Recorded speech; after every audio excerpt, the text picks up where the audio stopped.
presenting lifetime cases of mental illness at 14. And by 24, a full 75% of them. So there's no choice. We have to get involved early. Social inclusion has always been our hallmark. If any of you ever come to Laurel House, I hope you feel just an instant welcome. That's the intention for every client that comes in that building, for every partner who is there, and every family member. Our goal then ultimately is to integrate them not into our building, out into the local communities we serve.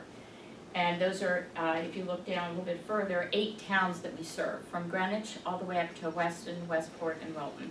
So that's really our catchment area that was assigned by that federal and state funding way back when, by the state of Connecticut to serve those. So, and keep that in mind because that'll show you that's really our genesis and where we moved from the 8 towns. So the idea of recovery, to make your life better, to improve the quality of life, we had to really examine the programs that we were doing because they were very effective for those individuals, but they weren't necessarily reintegrating them into the community. And frankly, they weren't all that therapeutic because we weren't seen as a clinical organization. We were seen as strictly rehabilitation, helping people get on with their lives, building skills, food service and wellness, budgeting, basic things to get along, but not necessarily dealing with their clinical well-being as well.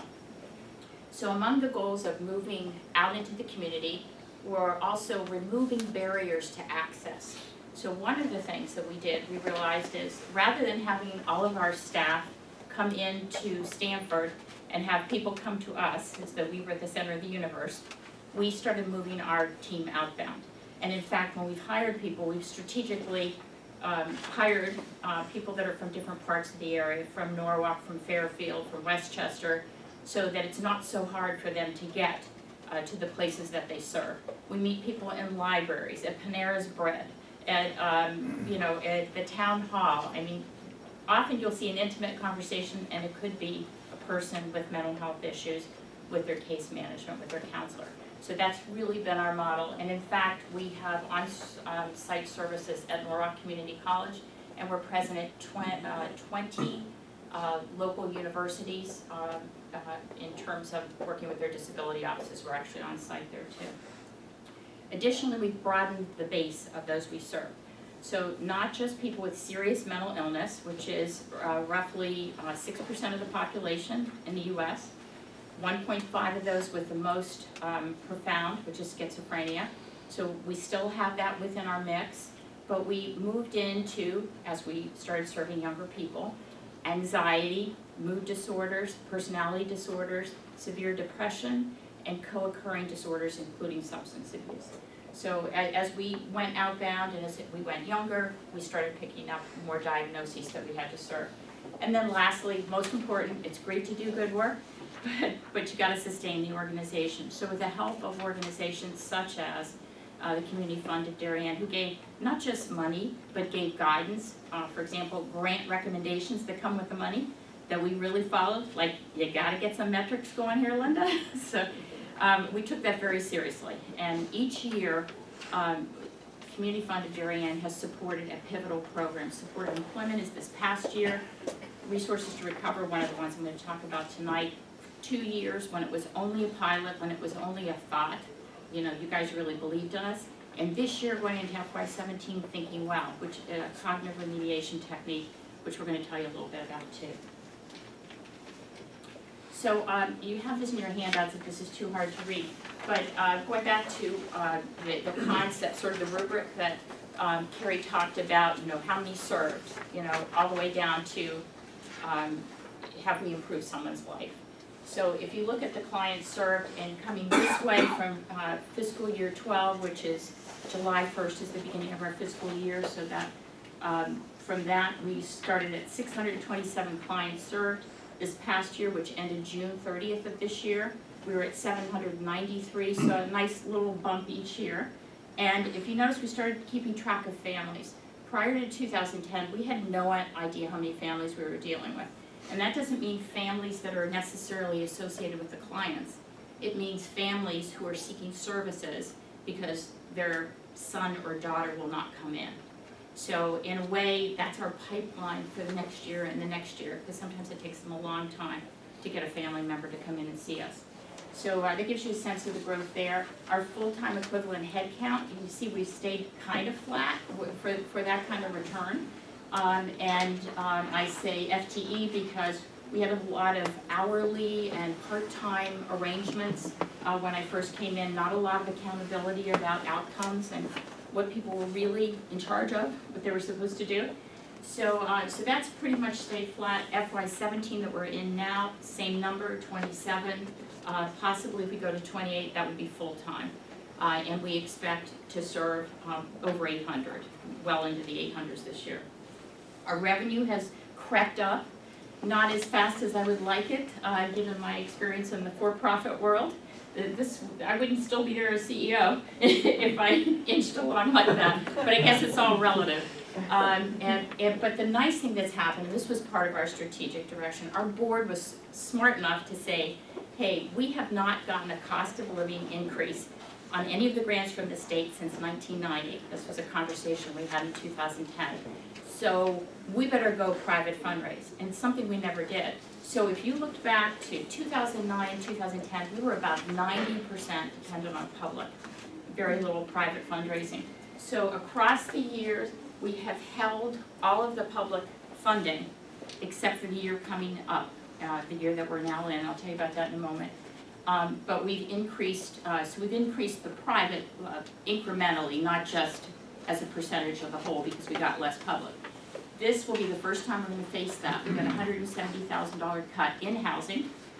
We have housing, just like Jeanette said, but it's not just us, it's all across the state. That's an issue. The whole rate was changed in terms of the way the cost is done per capita for the clients served. So even without trying, the public is going to go further down this year, but we intend and feel comfortable we can make up the difference on the private. So I'm going to tell you about two strategic initiatives very quickly, which CFD was a major partner to. We didn't start R2R.org, which stands for Resources to Recover. We didn't start really the concept until May of 2014. And we launched it. It was sort of a pitiful launch with 73 people that went on the website the day of the launch and thinking, I'm not sure about this. But the goal of that, similar to our overall goals of early intervention, was to shorten the cycle of discovery for families. Families are our target audience for this, although individuals go on it on a regular basis. We want to shorten the cycle of discovery, sort of the maze of what's out there in healthcare, where do you go, what's good, and the whole concept is to promote that early intervention that I told you about. So if we get to it faster, we have better lifetime outcomes for it. We believe strongly that we're removing a barrier, in the privacy of one's own home, to be asking questions, to be looking at what other people are saying, to be reading really robust blogs and good medical advice. We have a licensed clinical social worker who is literally the kind of the woman behind the curtain. And so if someone inquires and wants a personal answer, she emails them or phone calls them back depending on what they want. We redirect them to agencies all over the United States. Our goal is to try and make it more regional so that it's more productive for our area and for the return on investment for the funders that we have.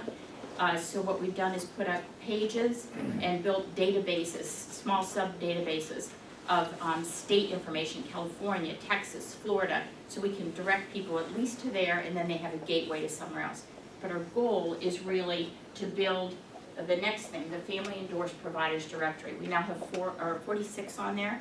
These are showcased providers, hospitals, rehabilitation centers, private practitioners and psychiatrists who family members said, this person saved my daughter's life. And then we vet them. We go out and meet them. We talk to other clients. We make sure that they really are a solid reference. And then we post them and showcase them on the site. Our goal is to have at least 100 of those on, probably by the end of this fiscal year. Blogging by expert mental health individuals, including Jay Bowles. Some of you may know him. He's been with Laurel House for 26 years. He is a licensed professional himself, an incredible writer, person who lives this every day with his own family with mental health challenges. and speaks from the heart. The response has been enormous when you see the next page.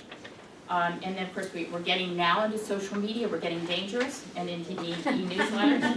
And as I said, Community Fund has supported us for 2 years when really nobody else did. By the way, on the strength of the support that we got from Community Fund, we got a 2-year grant for $250,000 from an international foundation. So we proved the concept that a funder could believe in us, and it was a good prototype, and unfortunately that money's going to run out by May, but hopefully we've got somebody else in the wings behind them. If you look at this page, I'm just trying to show you the growth, because the inception was May of 2014 with the 73 users. So from there until the end of November, we've had nearly 300,000 users, not hits, users that are on there using the site. And in FY17 to date, so it's just these last few months, I'm pulling that out to show you that's 134,000, so we're on a completely different trajectory right now. So we know it'll be over 500,000 by the end of this fiscal year. The real rise is because we got a free Google grant. I don't know how many of you are familiar with that. Nonprofits are eligible for that. We started at the $10,000 a month level for free advertising, met all those milestones, and now are at the $48,000 a month level. So there's no problem with getting to $1 million by doing that. Cases served means the individual, the specialist, who is answering the calls. She's already done 670 of those individually. She's unbelievable. We have to clone her. And she's on a trajectory as well. So if there is growth, we will probably do something else with another specialist. And then I won't take you through all these, but just to show you that we are just getting into the business of social media. And we do have someone who knows what she's doing in that area. She's 24 years old. We're smart enough to figure that none of the rest of us knew it. And now that she's sort of turned that engine on, even since I just did this, we have another 8 subscribers. So it's really interesting how quickly it works. The demographics are pretty typical of web. We're a little more friendly to a male visitor. Many of you have probably seen the demographics. It's nearly 80% on most websites, particularly medical sites, that are women. So we're doing a little better than that, and it's not just women looking for the answers. The other program, very briefly, is called Thinking Well. It's cognitive remediation, which is a technique. It's about 20 years old, created by real thought leaders, particularly Dr. Alice Medaglia in neuroscience and psychiatric rehabilitation. This has been an enormous success for us because it filled a void for us. We thought, what about all those people that are not going to get jobs in our programs, that are not going to go back to school, that are not going to really be able to live on their own? What can we do to improve the quality of life? So our original target audience for this were the people with the most severe, most persistent mental illness, and many of them from the clubhouse days, who kind of had given up, and they would show up for lunch at our place and socialize, and that was about it. So when I show you the numbers, it's pretty interesting when you see the first kind of class that went through in the very first year. The numbers are pretty phenomenal, and those were our most difficult from a persistent mental illness problem clients. The focus in this are 6 cognitive areas. By the way, all this stuff is in your package, including the numbers from our annual report if you want more detail there. But figure that it makes sense. If you've got mental illness and it's a disabling illness in many ways, it affects your thinking. So attention, working memory, visual and verbal learning, processing speed, and problem solving and reasoning, which is the highest domain, are what is assessed for. We use a test called Matrix that's also used in some educational facilities. It assesses which of the 6 domains need the most help. Then we serve up computer exercises, they're games. We have 3 different platforms of software that we use, Brain HQ, which is fabulous, and 2 others. And that one specifically is directed towards psychiatric rehabilitation. And those hundreds and hundreds of games will be recommended based on which of the 6 domains need the help. Then at the end of 30 sessions, which is how long this takes, over about a 4-month period typically, twice a week, about an hour and 15 minutes. After that, they are post-assessed with the exact same tool. So you'll see that we can really get outcomes based on that. So in addition to that though, we value the functional outcomes. So it isn't just how well did they score afterward, how do they feel about themselves, which is always phenomenal, but it's did they get a job? Can they go to school now? Can they volunteer? Can they engage in a conversation? Can they live on their own? Those are really the functional outcomes that we measure.